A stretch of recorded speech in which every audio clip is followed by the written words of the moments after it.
Hey guys, welcome back to the BuzWeaver channel. And in our top stories today, we are adding up the pieces of what we have collected now for nearly 2 years.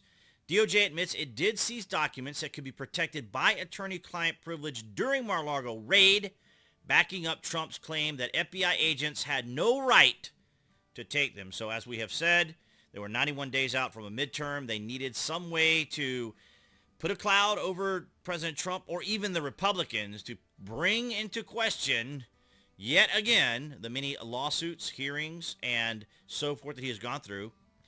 A filter team of FBI agents pouring over 15 boxes of material seized from Mar-a-Lago has already completed its review of material that may involve attorney-client privilege and told the judge they would provide a more fulsome review of the material they removed. Well, suffices to say, President Trump was already working with the National Archives and other agencies.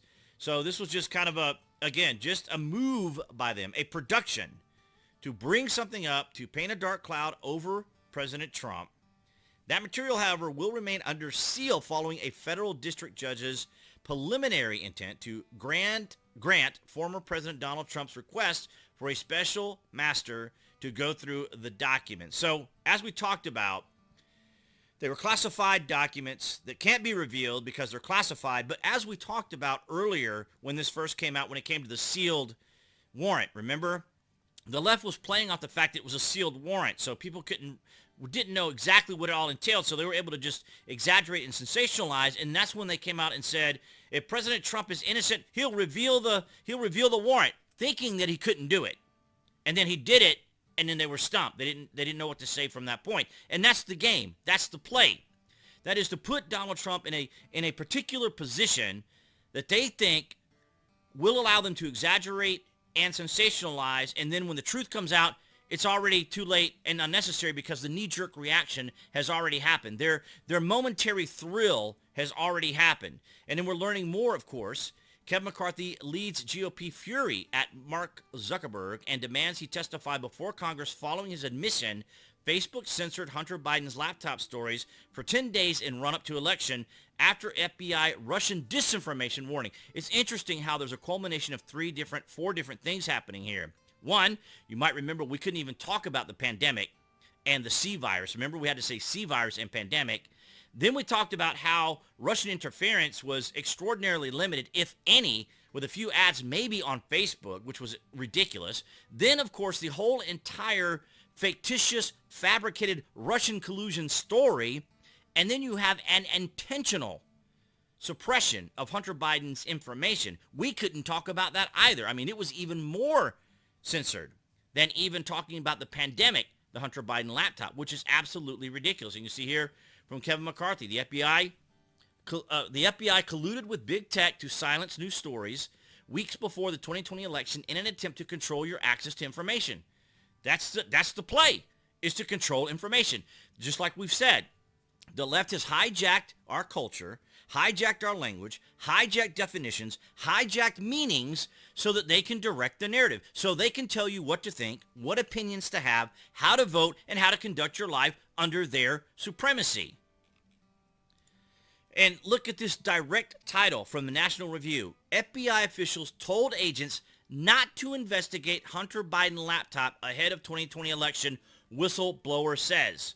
A whistleblower claims FBI officials instructed agents not to investigate Hunter Biden's laptop ahead of the 2020 presidential election, saying the Bureau was not going to change the outcome of the election again. What? They're not going to change it again as they changed it before? Is that giving us some information about what we might be suspecting? According to Senator Ron Johnson of Wisconsin. Johnson included the whistleblower claims in a letter to Justice Department Inspector General Michael Horowitz on Tuesday. So very fascinating, is it not? And then we have from President Trump Truth Social, which incidentally is not available for Android or PC just yet. And that could be because of bot reasons and other things, but that doesn't keep the mainstream media and others, legacy media and activists, from mocking and ridiculing the president. So now it comes out conclusively that the FBI buried the Hunter Biden laptop story before the election, knowing that, if they didn't, Trump would have easily won the 2020 presidential election. I love when he refers to himself in third person. It really, really irritates the left when he does that. This is massive and election interference. Uh-oh, I'm probably going to get censored now from mentioning those words together in a sentence. We'll see what YouTube does. Of course, my new tech site's not going to be a problem. At a level never seen before in our country. Remedy.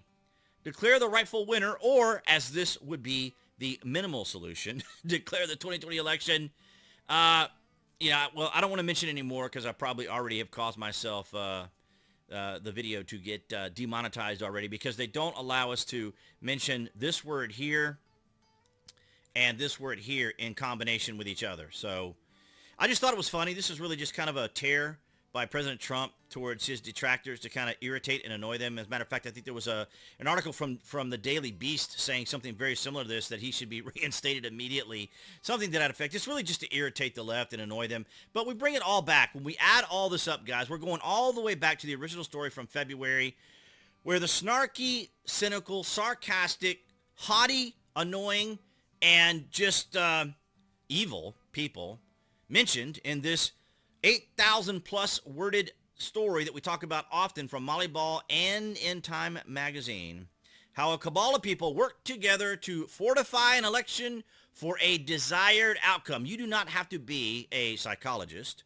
a psychiatrist, a wordsmith expert, or a professor of English to know that this was them gloating over the fact that they did, in fact, cooperate together for a desired outcome in an election. I won't use any of the particular words because we have talked about how laws and policies and voting, mail-in voting ballot changes were made, even in violation of the PA, or that would be the Pennsylvania for all you foreigners. The PA, Pennsylvania's Constitution was actually violated.